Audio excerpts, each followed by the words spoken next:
तीसरे विधान अनुसार वो परमात्मा पहले तो कहीं प्रकट हो जाते थे, क्योंकि पहले कन्वेंस थी नहीं, अक्षेत्र के लोग दूसरे अक्षेत्र को नहीं जानते थे और साधु संत आते थे। कई साधु संत ऐसे होते थे जो अपना परिचय ही नहीं देते थे और भक्त भी ज़्यादा जानने की चेष्टा नहीं किया करते थे।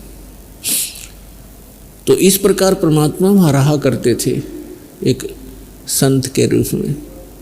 रंका, बंका एंड वंका और नामदेव तथा अन्य ग्रामीण गांव के लोग बहुत से उनके शिष्य बने थे। अब नामदेव जी को परमात्मा ने ओम मंत्र दिया था। ओम नाम का जाप वो पहले ही करता था, भगवान की शरण में आने से पहले ही। तो उसके आधार से वो क्या कर रहा था, एक दिन परमात्मा कबीर भगवान जो है उन्होंने अभी आकर के ये सब पूरे मंत्र डिक्लेयर करने थे, पहले नहीं करते थे। वो पहले तो अपने वचन से, आशीर्वाद से, धर्म भंडारे करवा के उनकी बैटरी चार्ज कर देते थे कि इनको मनुष्य जीवन मिलते रहे। तो उसमें नामदेव जी ओम नाम के जाप की पहले कमाई की हुई थी, पिछले जन्मों की भी, उस जन्म में भी करते थे। लेकिन परमात्मा ने उनको सतनाम नहीं दिया था तब तक, क्योंकि जब तक परीक्षा में खड़े नहीं हो जाते भक्त तो सतनाम नहीं दिया जाता था। पहले तो बिल्कुल ही नहीं दिया जाता था, एकाध भक्त को दिया गया था, उसको पर प्रतिज्ञा करवा दी थी कि आगे किसी को बताना नहीं। एक दिन नामदेव जी कहीं से आ रहे थे और नगर में प्रवेश कर रहे थे अपने में, और वहाँ एक मंदिर के अंदर ब्राह्मण लोग परमात्मा की आरती उतार रहे थे। बहुत जोर की लय लगा रखी थी, सुर लगा रखा था और घंटियां बजा रहे थे, खड़े होकर के आरती संपन्न कर रहे थे। नामदेव जी भी अपने पैर के जूते निकालकर और उन ब्राह्मणों के अंदर मंदिर में पहुंच गया और हाथ से जूतों से घंटी का काम कर रहा है। अब वहाँ पुजारी ने देखा, ब्राह्मण ने, कि एक छोटी जाति का समेत जूतों के हमारे बीच में आ गया है। पहले मंदिरों में छुआछूत बहुत ज़्यादा थी और जूता हाथ में हो फिर तो बहुत ही बुरा होता था। नामदेव जी को पकड़ के मंदिर के पीछे पटक दिया एकांत में कि तब तक आरती होलेगी, इसको पीछे कर देते हैं पिछवाड़े में। परमात्मा ने वो मंदिर ही घुमा दिया। नामदेव की तरफ तो मंदिर का मुख हो गया, जैसे पड़े पड़े भी ऐसे अपने जूते बजा रहा था जैसे घंटी बजाते हैं, और पंडितों के पीछे की तरफ हो गया पीठ भगवान के मंदिर की। इतना कुछ होने के बाद भी उनके अकल में ठिकाना नहीं आई कि ये महापुरुष है और तुम फॉर्मेलिटी करते हो। जिस मंदिर को तुम सही मान रहे हो वही घूम गया, जिसके लिए फिर भी अकल ठिकाना नहीं आई। हम इतने अहंकारी और अज्ञानी व्यक्ति हो जाते हैं अपने स्वार्थवश। नामदेव की तरफ कोई ध्यान नहीं उन्हें रहा, बल्कि उसको उठाकर भगा दिया वहाँ से। अगले दिन क्या देखता है, नामदेव गया वहाँ रंका बंका की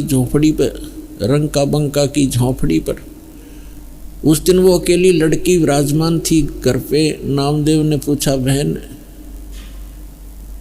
कहाँ गए आपके माता पिता? बहन ने कहा कि वो लकड़ियाँ लेने गए हैं जंगल से भाई, लकड़ी बेच कर आएंगे फिर रोटी खाएंगे। तो आप क्या कर रहे हो? नामदेव ने पूछा, आप क्या कर रहे हो? लड़की ने बताया कि मैं गुरु जी के हाथ का चोट लग गई कल, उसके लिए पट्टी बना रही हूँ। और नामदेव, भाई कुछ ध्यान कर, तो कुछ आगा पीछा नहीं देखता है, भगवान को दुखी मत कर ज़्यादा। गुरु जी को कल तेरे मंदिर को घुमाने गए थे भगवान गुरु जी, और उनके हाथ में चोट लग गई। कल तू वहाँ क्यों, क्या मतलब था तेरा जाने का उस मंदिर में जो भगवान ने मना कर रखा है कि इन मंदिरों में कुछ नहीं है, और तू फिर भी वहाँ पहुँच गया है? तेरी इज्जत रखने के लिए गुरु जी का हाथ का चोट लगी, वो मंदिर फेरा था। अब वो उसका यकीन नहीं हुआ कि गुरु जी तो वहाँ दिखाई नहीं दे रहे थे कहीं पर भी। कहने लगी कि कब जाएगी गुरु जी के पट्टी बांधने, कभी जा रही हूँ वहाँ मेरे साथ। नामदेव साथ गए, गुरु जी के दोनों हाथों को लड़की ने पट्टी बांध दी। तब नामदेव चरणों में गिर गया कि भगवान गलती होगी हमसे, हे परमात्मा आगे से ऐसी गलती नहीं करूँगा, मैं आपकी मर्यादा रखूँगा। परमात्मा ने कहा बेटा जब तक भक्ति ठीक नहीं करोगे और मर्यादा में नहीं रहोगे, ठीक है भगवान तो साथ रहेगा, भगत के काम भी करता रहेगा, लेकिन मोक्ष से वंचित रह जाओ। एक दिन क्या हुआ कि रंका बंका की स्थिति बहुत खराब थी, बीमार हो गए, लकड़ी भी तोड़कर नहीं ला पा रहे थे। 1-2 दिन आहार को भी हो गए थे, फिर तीसरे दिन वो लकड़ी तोड़ने के लिए चले थे। जंगल से लकड़ियां तोड़कर लाते थे, बेचकर रोटी खाते थे, भक्ति करते थे। नामदेव ने भगवान से कहा, गुरुदेव से, कि गुरुजी आपके भक्त रंका और बंका बहुत ज़्यादा निर्धन हैं, थोड़ा धन दे दो उनको। परमात्मा बोले भाई धन तो दे दूं पर वो लेना नहीं चाहते।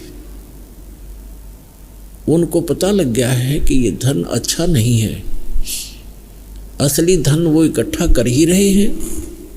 कबीर सब जग निर्धना धनवंता ना कोय, और धनवंता सो जानिए जिस पर राम नाम धन होए। नामदेव बालक था, बालक बुद्धि हमारी, हम चाहे कि भगवान के साथ रहें तो भी अपनी बुद्धि का प्रयोग हम करते ही रहते हैं।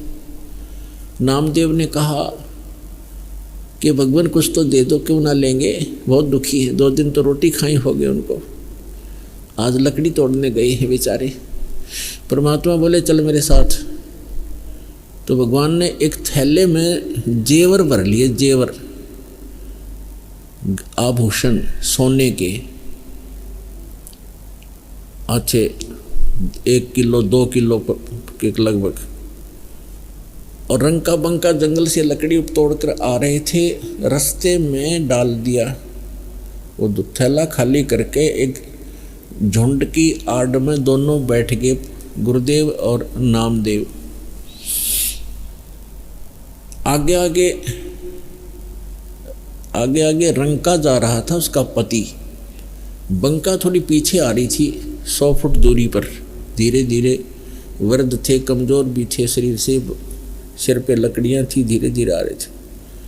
तो रंका ने पहले देखा सोना पड़ा है बहुत घना, पीछे देखा अपनी पत्नी की तरफ कि कहीं उसके मन में दोष न आ जा, औरत को गहने बहुत प्रिय होते हैं।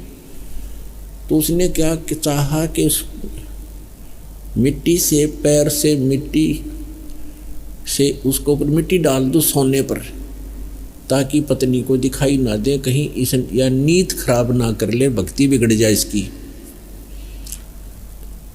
अब उसकी पत्नी ने दूर से देखा कि पति खड़ा क्यों हो गया, क्या कर रहा पैर से, क्या दिक्कत आ गई उसको।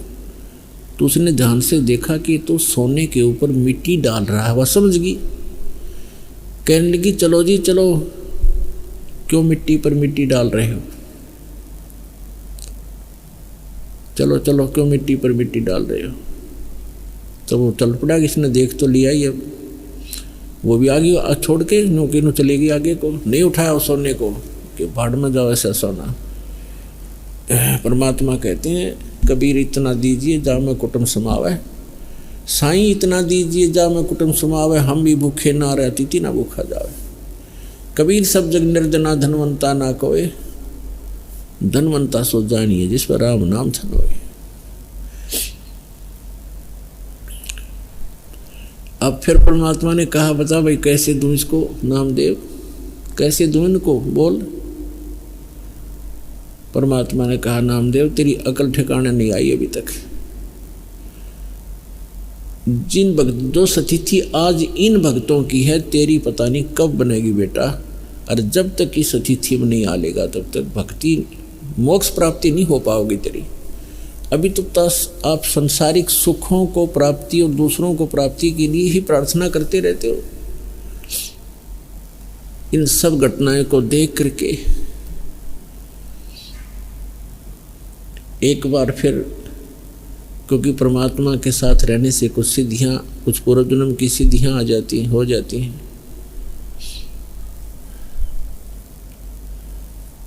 तो इस प्रकार पुण्यात्मा नामदेव जी को फिर परमात्मा ने पुनः उपदेश दिया, दोनों मंत्र दिए, तब उस पुण्यात्मा का मोक्ष हुआ।